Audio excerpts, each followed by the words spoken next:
We we took a difficult strategy, but it was the right strategy. So if you look at all of the rare earths projects globally, there's only us and one other that made the decision to process all the way to an oxide. So you look at the others, they process to a concentrate or a carbonate. We went all the way to an oxide. The reason the others haven't done that is you need a lot more capital, a lot more funding. So we took a very methodical, staged approach where we locked in offtakes. Then off those offtakes, we locked in ECA covered debt, and then we raised equity. But it took us some time to get there. The Australian government through EFA and NAIF played a very critical role, and more recently the National Reconstruction Fund.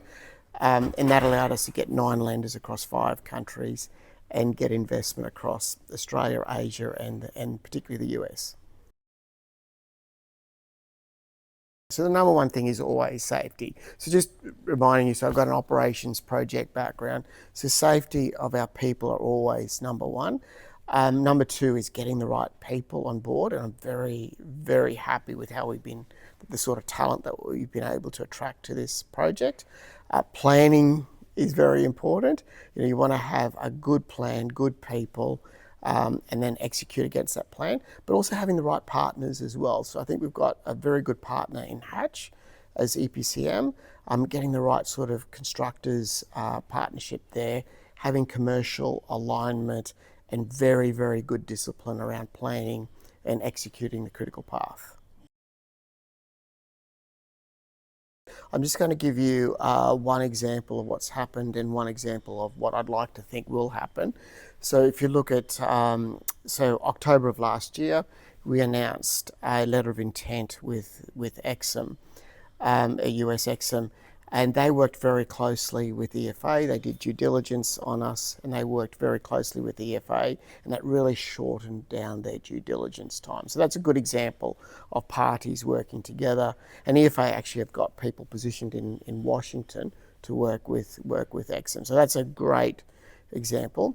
Where I think governments can work together going forward is the number one thing that the rare earth sector needs is a independent and transparent pricing index for rare earths.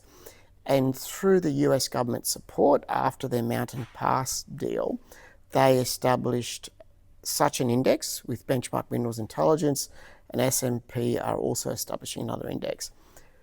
That's great, but what producers, what governments need to encourage, and consumers need to have contracts linked to those indexes. If we had a functioning independent index for pricing rare earths, we would not have had the challenges that we've had in getting investor support for economic projects like ours.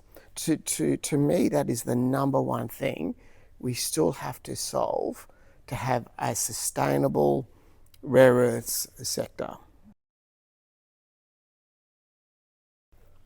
What I would say, and you'd probably expect me to say this as an engineer, is just be methodical and work on substance. So make sure you've done the engineering, make sure you've done the pilot testing, and it takes time, it takes money, but sometimes, as you chase investment, they're looking for fast cycle times, etc. And it's very easy to fall into a trap of shortcutting your pilot testing, not really doing the proper design for your approvals, and that just ultimately hurts your credibility. Now, if you look at Australia, Australia is very much trusted in terms of mining capability, in terms of this more methodical approach, in terms of the approvals regime, etc.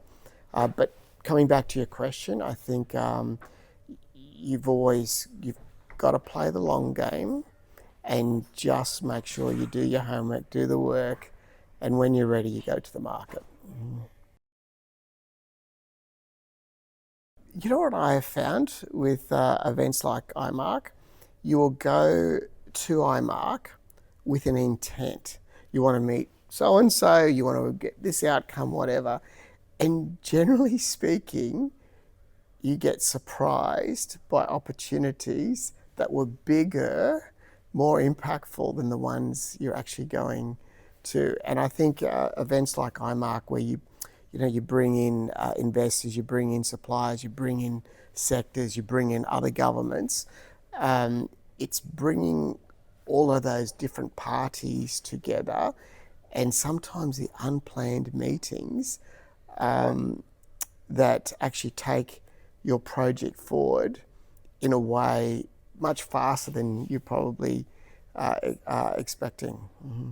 So at IMARC, not last year, but the year before, I met a person just out of the blue on some work around renewables and looking at this new technology. I am pretty sure we're going to end up going with that technology.